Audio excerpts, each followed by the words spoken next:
Hey everyone, and welcome to the next episode of my Let's Play. Just a minute, that's actually really annoying. Okay, now this is going to be a really short episode. That's still really loud, darn. This is going to be a really short episode, because I actually have to be somewhere really soon, and for some reason I decided we need to record now. So here we are. Now, this is basically going to be a quick world tour, because I know I said I'm going to start like, focusing down and doing more stuff, but I've just been crazy busy. I'm trying to manage it all, and I've had time to work, but not enough time to actually record. And I don't have time now, but I've given up on waiting for the perfect moment, and I'm just going to show you guys what I've been doing. I really don't want this to turn into a world tour, but that's what this episode is going to be. Okay, so as you can see here, there's kind of a gravel wall blocking the village, and if you start heading towards the stuff in these pressure plates, the gravel wall retracts, and you can see that it just turns to part of the path. And once you come in, after a second, it'll pop back up on its own. Should pop back up on its own.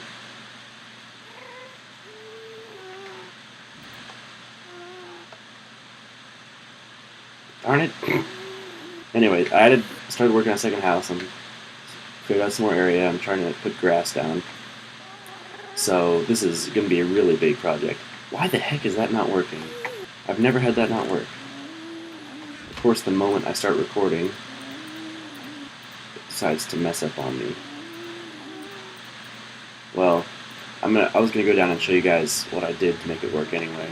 So I guess I'll try to fix it while we're down there. What the heck?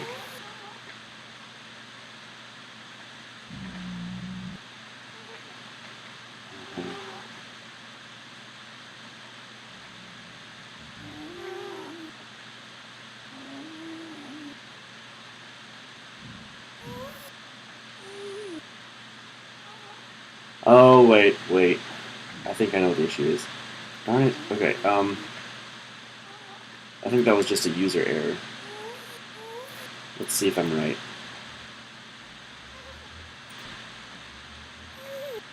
What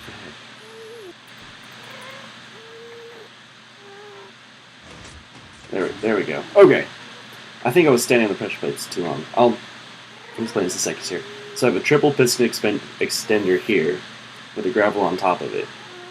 And then when you stand on the pressure plates here, the pressure plates are over this little right angle here. You can see the full blocks the pressure plates are on.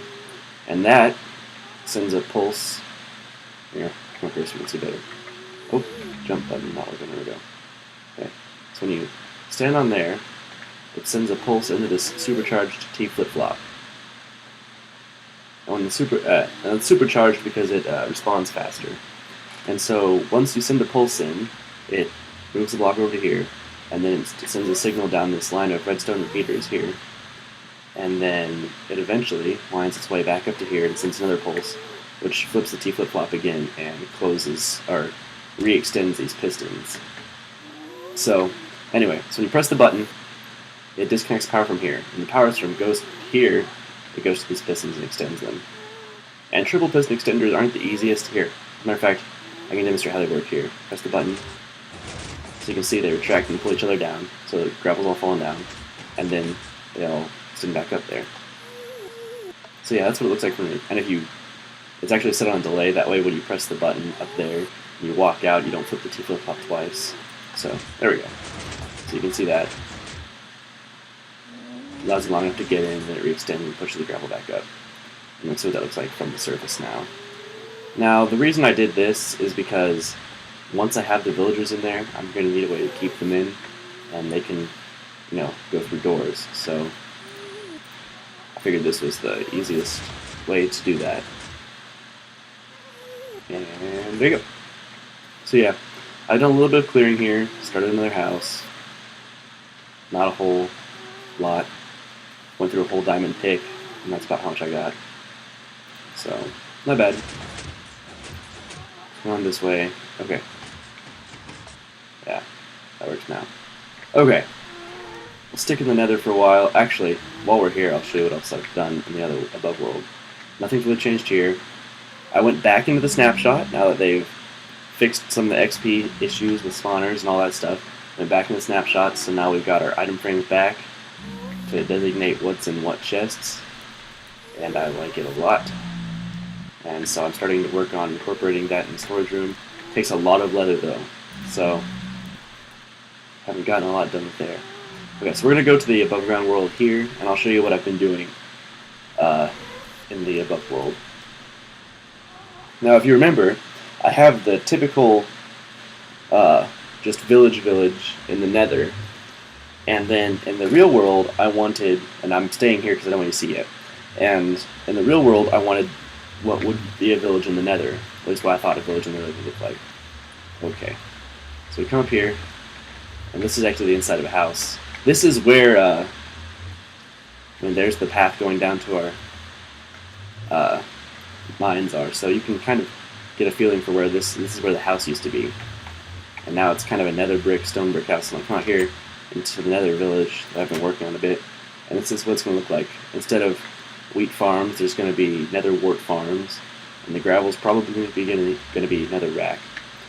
So, and this is kind of basic idea of what a house is going to look like. Nether brick, stone brick, iron windows, kind of that feel to it. So, and I haven't done a lot. Most of the village is still here, but I've definitely begun. I want this to be a lava well instead of a water well that used to be there. So that's kind of the idea, to give us our nether village. So that's a big project, and I've actually I've started the nether village, and I started this above ground village here, and I've started a couple other projects I'm going to show you today. And the idea behind this is that by having all these little projects started, it's going to make recording episodes easier for me. Because the main issue with episodes is, and this is where the rail line is going to go, or be, that goes to the blaze spawner. So right now I'm just running it. Anyway, the idea is that it'll make it easier for me to record LPs, because when I have all these little projects started, that gives me a definite thing. It's like, okay, this episode I will work on the minecart track, and we'll get the minecart track started. Or, okay, this episode we will work on the village in the nether some more. That way I actually have a goal in mind, because a lot of times I just get in these episodes with no idea, and I end up just walking around and talking most of the time, and not getting much building done, which feels more like a world tour than a let's play. And I'm sorry for that, because I prefer let's plays over world tours when I'm watching videos, and I feel like a lot of people do prefer let's plays. So, I want you guys to have input on this, so if you have any ideas, let me know. So, this is kind of what I was thinking for the minecart track. Way less glowstone though, because it's super expensive in terms of glowstone to do that, so we're going to do something a little different probably. Okay, so I have been working on the blaze farm a bit. It looks different, so brace yourselves for this. Okay, so here's what it looks like. I mean, I've definitely done some work to this. So above here is where my enchanting table is now. And this is also going to be a corner area. There's going to be little bridges like this that go over to rooms off on every side, eventually. So that's going to be cool, and this roof is going to go all the way up and over eventually too. So anyway, but also, the coolest thing with this blaze farm is that it's giving us some spawns. I thought I saw some blazes spawn already, but I just want to wait a second to show. There we go. There's some good blaze spawns. Okay, I'll show you where they're going, because as you can see, I don't have my way down anymore. They're going somewhere a little different now, and I still have this little access path so I can show you. So they come down here, okay, and they land right there, and then they follow this elevator system, which seems to be not quite working right now. I say elevator system, conveyor belt. It's really weird that all my stuff's just not working now that I've started recording. Anyway, they come in here, and they get pushed this way into this long pillar. It has lava in it, so they float up to the top. So that's the idea here. I wonder if any of the blazes made it. It's really, really weird. I originally had all glass blocks on the end of these sticky pistons, so the problem was that it was like once or twice a blaze would get stuck in here and it wouldn't suffocate because it was in the glass box, so it would just jam up the whole system. So I used full blocks so that if a blaze got jammed, it would die, and then the system would be unclogged and good to go again. So that's the idea with that, and I'm running way out of time, so we're going to demo this stuff real quick and we'll go back. Oh, I gotta go. Okay, so anyway, the blazes go up the tube. I hear some. They go up the tube, and then behind this door here, they're in there. Phone rings! Phone rings. Phone rings. How annoying. Hello, go away. Go away, I'm recording, don't you know? Okay. Now the idea with this is that you press this button here, and this cuts off the lava, and starts suffocating the blazes, and brings them down to one-hit kill should be. I have some issues with the timing on this, and sometimes it's 2 hits. But you see, and this way I can throw a splash potion and kill them and get their XP and all that pretty easily. So then there you go. So there's still blazes building up down there. There should be at least. So you press this button, and it resets the lava, and now blazes can start swimming back up. And to show you an idea of what the redstone is behind this. Okay. So here's the whole system here. I really like my system for dealing with blazes. It's probably not the most compact, but I really like how I've done this here. So what happens here is there's two there's 2 RS NOR latches here and here. And these are vertical RS NOR latches, so only one wide. So when you press this button here, which is the turn off the lava, it comes up here and it flips both the RS NOR latches, so these are both powered. And this one goes here and cuts off the block underneath, so more blazes can't swim up while they're suffocating.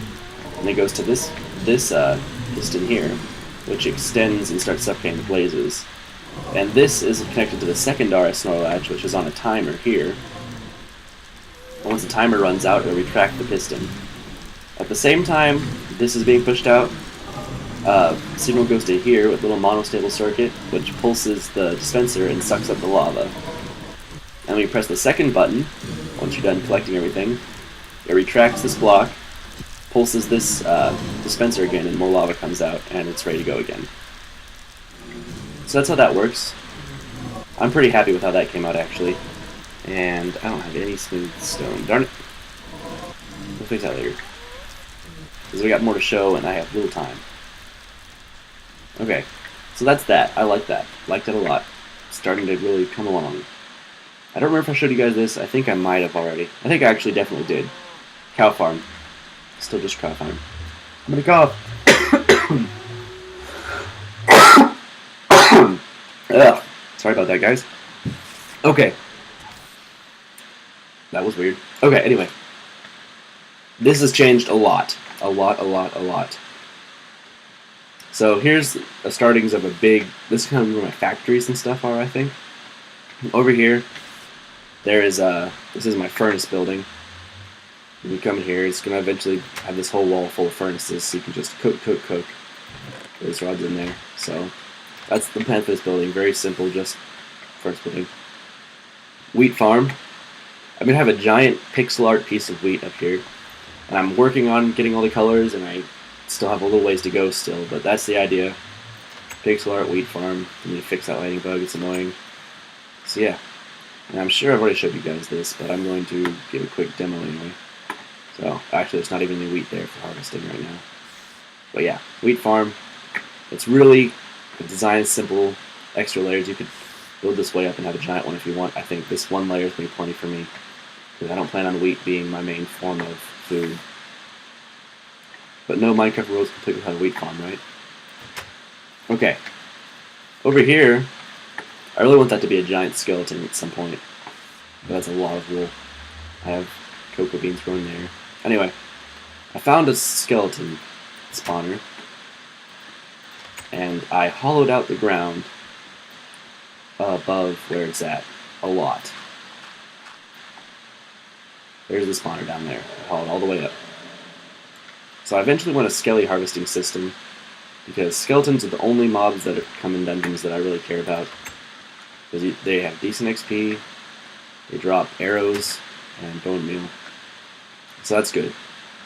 So yeah, I'm really out of time, guys. But that's what's been going on. Sorry for the delayed episode. Sorry for the short, boring episode-ish. But so we have plenty of projects now to get started on the next time. So thanks for watching, guys, and I'll be back soon.